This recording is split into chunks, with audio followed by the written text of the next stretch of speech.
one of the things that I've been like seeing a lot this week has been like conversations around like relationships and breakups or end of relationships and like going into something new.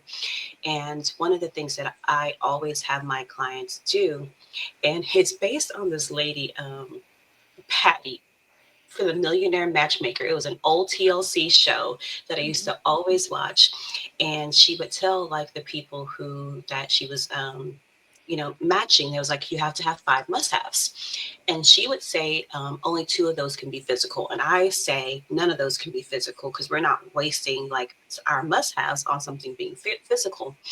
And so physical can be preferences, but it's not a must-have. And so one of the things I've been working with clients this week on is putting their list together. And I'm very particular about how these lists are written. And it's like it's something that it's you have to describe like something that you quality that you want in somebody, and then you have to describe what that looks like. And you have to be able to um, describe it in a way that when you see it in somebody, you can recognize it. And so you can't just say something like financially stable. And it's like, okay, well, what does that mean? What does it mean to be financially stable? Because what it means for one person is different than what it means for somebody else. And if you leave it like so vague, what happens is that you will allow anybody who has a job in. And it's like, oh, they have a job. And it's like, but is that your definition of financially stable? That was my definition of financially stable when I was like 20. Because, yeah, that's all I can really expect from somebody is to have a job. But like in my 40s now, like financially stable is like, I always say, like, I need somebody who can do for me what I do for myself and more, which means you got to need to make some more money than I do. But that's so they don't be insecure because men be insecure. Um, and it's like you can't be living paycheck to paycheck. You need to know what you're talking about when it comes to finances, because I need somebody who can educate me. I need you to be able to teach me about stocks and investments and all that kind of stuff. And so I want you to have that level of knowledge. And so you have to really kind of have this clear cut understanding of what it looks like to have that. And one of the ones that people always have on their list is communication. And I laugh at that because, like, as a therapist, you would think that I would want communication on my list too. And I do not have communication on my list. And so I was sitting there thinking, I was like, why don't you have communication? And my first response was, I don't want them talking to me. And people was like, what do you mean? How are you going to have a relationship with somebody if they don't talk to you? And I was like, well, I'm not looking for a relationship. I am looking for companionship. And a companion is not going to be coming to me with all their problems. I was like, I don't care. And we don't have to figure out how to communicate better with each other and resolve problems and all that stuff. That's what y'all do over in relationships. Over here in companionships, we're just enjoying, our lives together, having, you know, as I say, doing life together. And so when I was telling somebody, I was like, there's a difference between talking to somebody and communicating with somebody. And most people don't know how to communicate, but I don't need you to communicate because I don't need you telling me, you know, all that stuff, what you're concerned about or what you're not concerned about or what you need from me and what you don't need from me. Mm-mm. I'm like, I don't want any of that. I was like, I deal with that stuff every single day as a therapist. I want somebody I can just talk to, have fun, those types of things, not somebody like, oh, we have to have good communication. But that comes down to my own like self awareness. And so as I've gone through different relationships and experienced like different people and things like that, I have realized like what I'm really looking for, and I've been able to eliminate things that I don't find to be important and be able to kind of pinpoint like what I like. And it also kind of goes in alignment with the fact that I put my life in compartments. And so it's like I have my friends over here, and I have different compartments for different groups of friends. So this group of friends here, this group of friends here, my family here, my kids here. My kids and my family sometimes come together, but sometimes they're different compartments too. And then I have like my relationships or companionships or things that I do for my own self, like over in another compartment. And because of that, I have this understanding of like this relationship companionship compartment only needs to fulfill certain things. And it doesn't have to like fulfill all these other things that I may be getting from some of my other compartments. But all of that came from a real deep kind of understanding of myself and what I desire and how I connect to people and things like that. And so I also say something along the lines of I'm okay with long distance because the idea of just like escaping from all these compartments down here and going up to somebody else's city and just spending the weekend with them sounds like heaven to me. And I can just be like somebody completely different in that my own little compartment over there with that person. But all of this has come through like years of like relationships and talking to therapists and doing my own inner work and really understanding what it takes to make me happy. And so many people are getting into relationships without even having the slightest bit of understanding of who they are and what they need. For sure. And and when you talk about like your must-haves, it really definitely sounds like it's very personal and like customized to you, which I love because it makes it very clear on who you want to attract in. A lot of times in sessions, I work with clients on their love languages, which kind of correlates with must-haves, but them really thinking about what are their top two or three love languages and coming up with examples of how they can show themselves that those love languages like quality time, a solo date, like things like that. And some of them are like so surprised. They're like, wow, like I thought love languages was for how I show up for other people. And I'm like, well, just like you show up for other people, you got to show up for yourself. And they're like, oh my gosh, that makes sense. Mhm. And that's what I'll tell people is like part of mine. There's one of them that says I want this to be natural and not something I have to ask for. And with that, that is something that is this is me saying that I need for this to be how this person shows love. And so it's not something that like though that I want to like make them do or anything like that, or I need to ask them to do. Is like this comes natural for them. They show love in the way that I need to receive love. And I tell clients all the time, I was like, you always want to find somebody who your love language they naturally kind of need. And so if you are a person who needs quality time, then the way that they show love should be quality time. And that way you're not trying to force somebody to give you more time and stop just giving you gifts because they show love through gifts, and it's like that's not helping you, and you're trying to force them into doing something that doesn't come natural to them. And I think even going back to self-awareness and love languages, I always tell people that if your love language, how you need to like receive love is words of affirmation, I am not the person for you because I don't do words of affirmation. I think they make me want to vomit to do words of affirmation. I was not raised that way. It is super weird to me. And to get me to shift myself to be able to do words of affirmation, that's a hard one because it's a communication thing.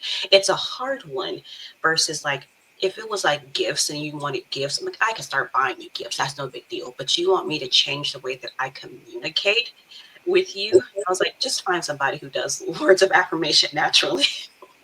For sure.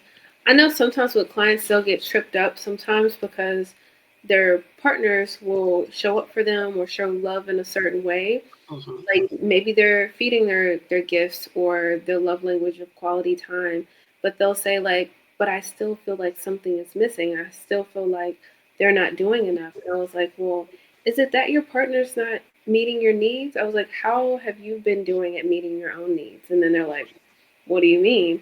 I was like, people around you can try to meet your needs all day, but if you are not individually meeting your own needs and showing up for yourself, then it's gonna kind of make what people are doing for you kind of pointless, or it's gonna feel like kind of empty. Hmm. Or it's like when people say the same thing and it's like, oh well, I don't feel like my needs are getting met, and it's like I'll ask them, but are they showing you love? Are they trying to meet your needs, but they're doing it in a way that they understand it? And so now you have to shift and be like, oh, wait a minute, maybe they are showing me love or showing up for me, and I just don't recognize it because it's not in the way that I want it to be done. And it's like, well, if you need to be done a certain way, like you're saying, is like maybe you need to do that for yourself. Exactly, exactly. Because it's so within, so without. If you're missing something within, you're gonna be missing it without. Another topic that comes up is conflict. When you dating another person, like they're gonna experience conflict differently than you are. So really thinking and asking those people, like, how do you experience conflict? Or, asking clients, like, do you know about your partner's like childhood or their experiences with their parents? And they're like, oh yeah, like their parents did argue a lot, or they did this or did that. And I'm like, well, maybe there's some unlearning that has to be, that has to happen in that connection. That makes me think about like the time people need in terms of I guess conflict resolution, we'll say. And I see it over and over again, is that the person who needs to think about a problem always gets matched up with the person who wants to solve the problem right now. And so it's so much like they'll be in an argument and one's like, I need a break. And the other one's like, no, we're talking about this right now. It's like, but I need a break to think. And it's like, no, you don't get a break to think. And I'm a person who needs a break to think, because if I don't get a break to think, I'm gonna say the most nastiest things possible to hurt you in the most severe ways. And because I'm a therapist and I've been studying you and I analyze every little trauma point at you, all that's gonna come up right here. And so it's best for you to give me my break. But for some reason, people who need breaks always get together with people who don't need breaks. And that's part of that awareness, is when you are starting, it doesn't help when you're already in the relationship because you'll have to now navigate with each other. But when you are looking for somebody, is like, how do you communicate? How do you navigate conflicts? Do you need time to think? And if you need time to think, then that's probably going to be a better match for you if it's somebody who doesn't need time to think, but you need time to think, because y'all are going to constantly be not giving each other what you need in terms of resolving conflict. Now, if you're already in relationships, I always say, like, to get to an agreement of 24 hours, that y'all both have to come back to it within 24 hours. And so it gives the person who needs a response, they still have to wait, but they don't have to wait like 3 weeks. And so you do have to come back, within a certain period of time, but you also have given yourself time to calm down and put your thoughts together so that you can have a healthy conversation. But you don't know to look for these things if you're not aware of yourself, if you don't know how you argue, if you don't know how you resolve conflicts, if you don't know what you need in terms of being loved or showing love, then it makes it so much harder for you to be in a healthy relationship. For sure. And I noticed that a lot of clients that I attract in, it is the polar opposite. Like either one's anxious or one's avoidant, and that can be like a like a tug of war, or it can cause like a lot of resistance within the relationship. And I always try to encourage my clients. I'm like, if they are already in a relationship, like try to get curious, try to understand why that person shuts down. Like it's probably, if it's a really big wound coming up or a really big emotion, it's probably something from the past that's triggering them, and it may not even be the thing in the present moment. Also, with dating, I encourage my clients, like, say what you're going to say, be direct, be authentic, say what you're going to say, because every time you're talking to that person and you feel like you're in conflict, test the waters. How is this person going to react if you tell them this? Because their reaction is going to give you good information, because a lot of my clients will go, well, I don't want them to dislike me. And I'm like, no, you want to figure out if this person is a good fit in your life. You need to consider yourself versus worrying if you're going to upset them and if they're going to just leave you. And I think about, like, I don't want this person to dislike me. So you're going to pretend to be somebody else in order to have somebody like you. No, push the buttons, ask the questions, be yourself, because you're wanting to set up a relationship for the rest of your life with somebody who doesn't even know you. No, we don't do that. For sure. But I think with the dating, a lot of times there's a lot of masking. I always say, like, with dating, you have to think about how much access you're giving people in your lives. A lot of my clients, I start them off, I'm like, start with day dates, whether it's brunch or coffee. I'm like, why are, people deserving of access to you at night? Especially if you're a woman and thinking about safety. And then have some activity dates. Have some dates while y'all are doing activities, seeing how this person acts under pressure. Go to an obstacle course. Are they going to be able to stay cool? Because it's hard to keep a mask on, especially if you're doing like activities and you're engaging with other people. Hmm. It makes me think also about, like, my must have list. And it's like, because I know what I'm looking for, I know how to kind of like see it in the dates too. And so just even being able to pick up on, you know, who schedules the date, what type of thing do they schedule. One of my first ones is like safety and security, and so I need to feel safe and secure with you, and I can pick up a lot of that just in that dating situation. And something as simple as like where we sit in the restaurant. So if my back is to the door, if my back's not to the door, those types of things will tell me a lot about how I feel like with that person. But it's like some of the things like on your list, you have to be able to kind of test it. And so different dating situations will give you different opportunities to kind of test out if they are fitting with different parts of your thing.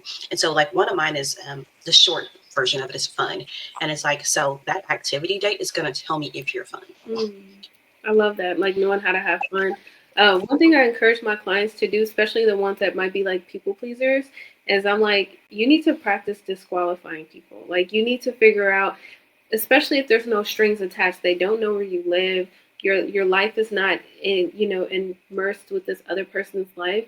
If they say something weird or something out of alignment, or if it just doesn't feel right, get comfortable with just disqualifying somebody, because there's, like, for me, I always explain, like, there's not just one person. Say there's a group of people that are the best fit for you, and you are trying to decide who is the best fit for you in that moment. So the more you throw your net out there, the more you disqualify, you're just getting closer to the person you want to attract. And instead of just settling and going, oh, I'll give him another chance, I feel bad. It's like, why?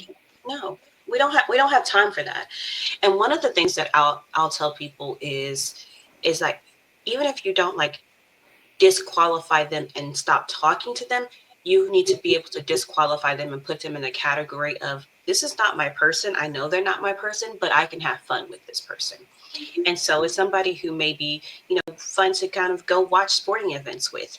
And so they become this person that you watch sporting events with, but you're not off the dating scene. You're still looking for your person who matches you. But to be able to recognize like really quickly, that's where my list comes in. I recognize really quickly that you're not my person because I've already checked you off the list based on this one little criteria that I have. And now I have just put you into another category of a friend or somebody I can have fun with or somebody I can go and get ice cream with or something like that. And I love the idea of the list, the must have list, or focusing on love languages, because it's going to keep you in a place where you can honor yourself.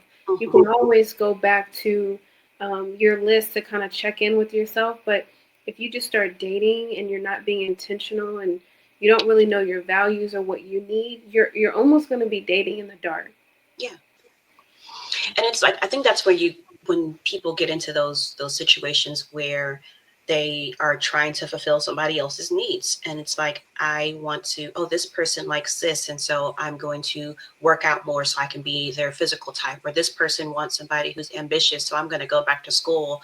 And it's like, you don't know who you are, and so you letting the people who you are trying to date define who you are and what you should be doing. And like, that's not okay. And so when you have that clear understanding of who you are, what you want, how you love, how you receive love, all those things, then you don't allow anybody else to try to shift you or change the path that you're on. For sure, because essentially, like, the person should be creating their own mold, because you don't want someone else creating your own mold, because you had no part in that. Like, you don't even know if you're gonna like it, or if they're considering like your interests or your inner world. So you really want to think about yourself. I always tell my clients that are dating, main character energy. Like, if they say something you don't like, get rid of them. Like, figure out, make room for what you really want to focus on. Like, don't waste your time. It makes me think about like, you'll see interviews of people who were like married young or had kids young, and they were like, I became wife and mom before I even knew who I was.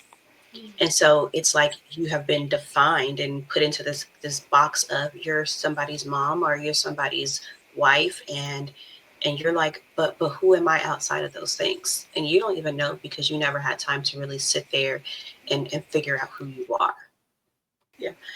And so I always think that when I think about self-awareness, though, I always think about I always hate talking about Maslow's hierarchy of needs because if you know anything about me, you know how I feel about that. And I was like, it's stolen and it's inverted. But it's like the idea is that self-awareness is kind of up there with like self-actualization type of thing. And what happens is that a lot of people don't even have like the basic core needs met, and they're still navigating so many other things in their life that they don't even get to that point of self-awareness to be able to to navigate life successfully. And when I say it's inverted, it's if you actually think about it, people they're so focused on like you know shelter and food and jobs and safety and security and things like that. And then once they get all those things, they try to figure themselves out, and it's like flip it around, figure out yourself, and then you'll know what you need in terms of safety, what you need in terms of careers, what you need in terms of love, what you need in terms of shelter and food and things like that. And it's like you need to start at that place of self-awareness and not start the opposite that it suggests that we start at. And so it's like it becomes the foundation for all the decisions that we make in our lives when we kind of have that understanding of ourselves, especially when we're trying to decide like who we're going to be spending, the rest of our lives with, or until death do us part, or things like that. You have to have that strong understanding of yourself. For sure. And I love that you said that it should be inverted because I think about that. Like, so many clients will go and get a job in customer service or fast food. And I'm like, why? Like, you're anxious. Like, we need to find you a place in a lab or a library or somewhere where you're not Call so. centers. I don't know why they always go to call centers. You have anxiety. Why are you working in a call center? No, no, no. But it goes back to, like you said, like knowing yourself. One thing that I do in therapy is I will send my clients career assessments. I'm like, go answer some random questions to kind of figure out if any of these results resonate with you. Like, and then they'll come back and go, oh my gosh, it said that I would be good in this field. And one time I did this, and I think that I would be good in that field. And then they actually apply for those things and they actually get the job and they're like, wow, like I was really about to go to McDonald's. And I'm like, no, we got to do something different. We got to do something else because going into that fast food job and you have anxiety is going to be a domino effect of keeping you dysregulated. So then how are you going to get to the self-awareness? Yeah, and it's one of the things that I forgot what I was going to say. Must-haves, relationships, careers. Oh, it's one of the reasons why I'll have clients. I like to do like visualization stuff because I'm a firm believer in science proves it that you can't get to your brain cannot get to something it has never seen before. And so you have to, it's the idea behind, vision boards and stuff like that. It's like you create the vision of what you want. And so one of the things that I do with my clients is like, what does your ideal lifestyle look like? And so it's not like what is your ideal job or anything like that. It's like what is your ideal lifestyle? When you just close your eyes, you think about yourself in the future. What are you doing? And I always tell people like I imagine living somewhere where I'm in like my little tiny home, a little bit nestled away, like in a rainforesty mountain type of area, but not too far from the beach. And so I can like hop on my bicycle and ride my bicycle down into town and get me some fruits and stuff, and then go sit on the beach and read a book and just kind of be by myself and chill. And and I was like, what careers, what things do you need to make? What decisions in your life do you need to be able to get you to that point? And so, like for me, even like when I say something like, I don't need necessarily a relationship, I just want companionship. Because you see, I'm sitting on that beach by myself, reading my book. I'm not surrounded by a family and kids and all those things. I'm in my own solitude. And if I have a relationship, then I'm not in my own solitude unless they know how to stay away. But I also think about like career, and it's like, I'm not going to be working a lot.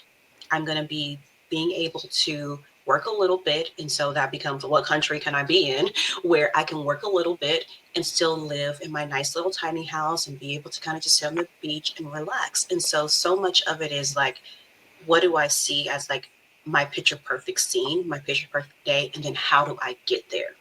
But it goes back to I had to have that level of self awareness of what I wanted. And my ideal lifestyle has changed because I used to be in a villa in Italy, and I was like, that don't feel right. I was like, it's too many people.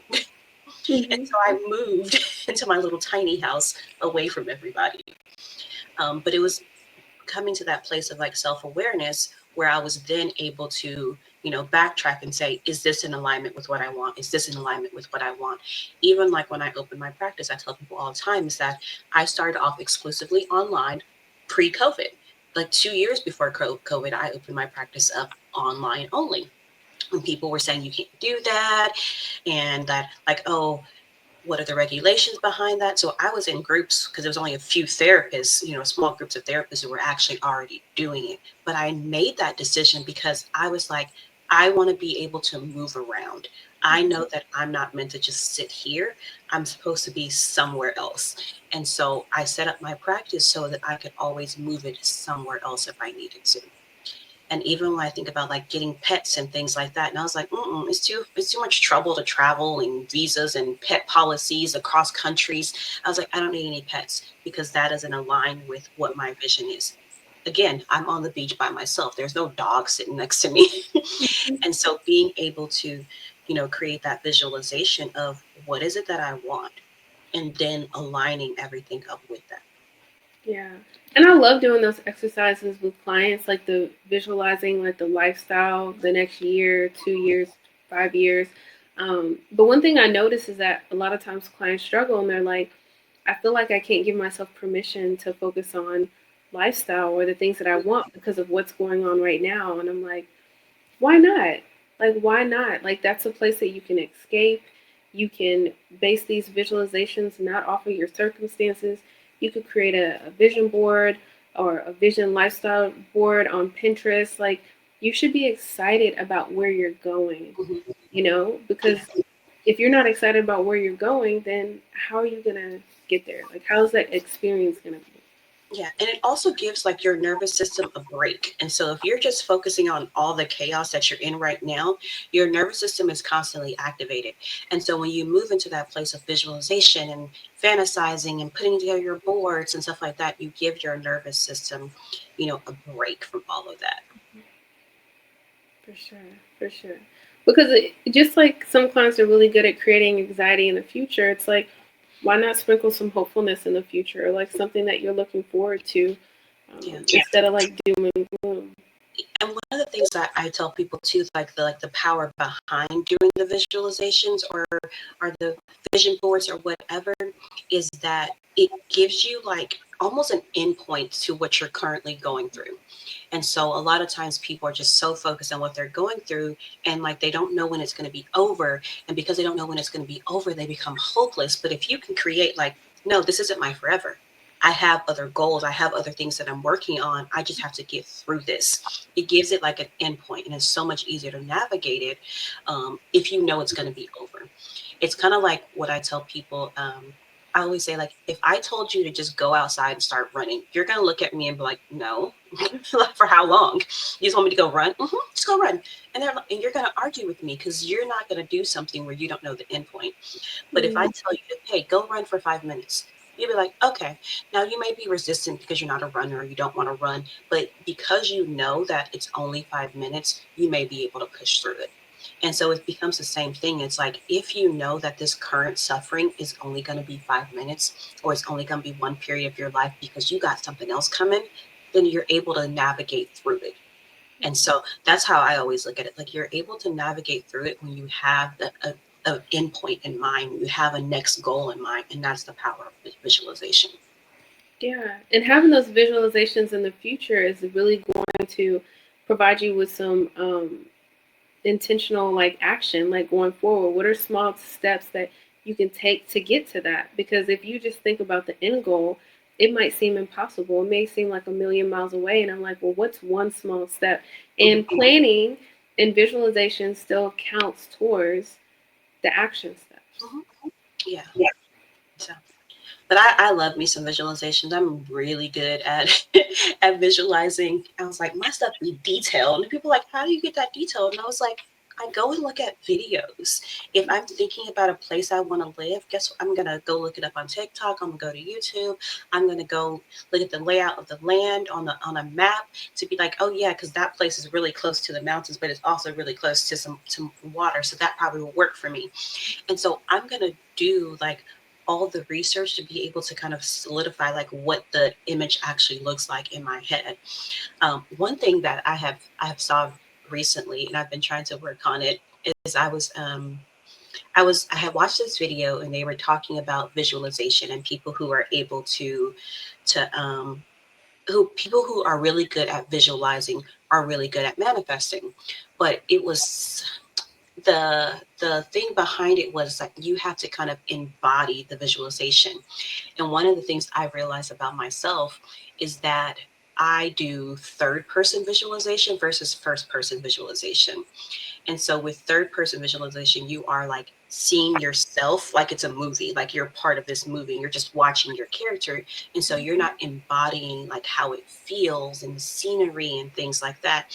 And you need to be in first person visualization to be able to like really kind of embody the feelings and what the smells are and those types of things. And I find it so hard to do. I was like, my brain just always wants to look at like the big picture, and it's like, no, you're not the director, you're the actor. And I was like, but I'm so used to being the director. And it's like, no, be the actor. And so it's something that I've been working on. I've also been working with some of my clients on being able to move their visualizations from that third person perspective to that first person perspective. And so the big thing that I look at is being able to have that understanding of who you are, what you want, what you're desiring, and having that be that place of how you make decisions in terms of what relationships that you get into, what jobs that you take, what places that you live. It becomes like that foundation of everything. And so that self-awareness is so important to be able to get to the next stage of your life.